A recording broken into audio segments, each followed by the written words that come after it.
pakar hukum tata negara ABD.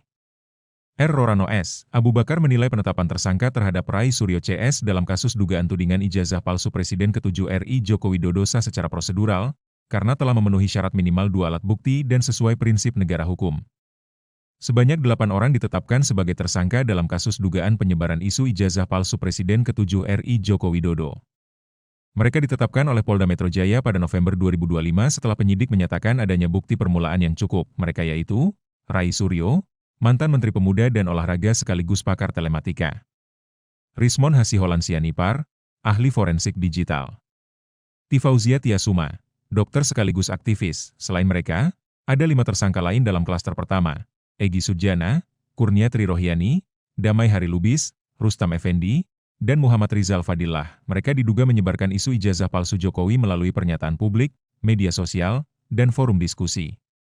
Penyidik menyatakan penetapan tersangka didasarkan pada minimal 2 alat bukti sah, diperkuat hasil gelar perkara, pemeriksaan saksi, dan keterangan ahli. Kasus ini dikategorikan sebagai dugaan pencemaran nama baik dan penyebaran informasi bohong. Penjelasan pakar hukum tata negara, ABD. R. Rorano S. Abu Bakar menilai penetapan tersangka terhadap Rai Suryo CS dalam kasus dugaan penyebaran isu ijazah palsu Presiden Joko Widodo telah sesuai prosedur hukum dan prinsip negara hukum. Menurutnya, ada 2 aspek yang harus dipahami secara berimbang dalam kasus ini, yakni ketepatan langkah penyidik serta hak konstitusional tersangka untuk menguji tindakan tersebut. Penetapan status tersangka oleh penyidik Polda Metro Jaya harus dipandang sebagai bagian dari pelaksanaan prinsip negara hukum, Reks taat, yang mengedepankan kepastian dan ketaatan pada prosedur formal, ujar Rorano kepada wartawan, Senin, 1 Desember 2025. Dia menjelaskan, aturan mengenai penetapan tersangka diatur jelas dalam Undang-Undang Nomor 8 Tahun 1981 tentang KUHP, khususnya Pasal 1 Angka 14.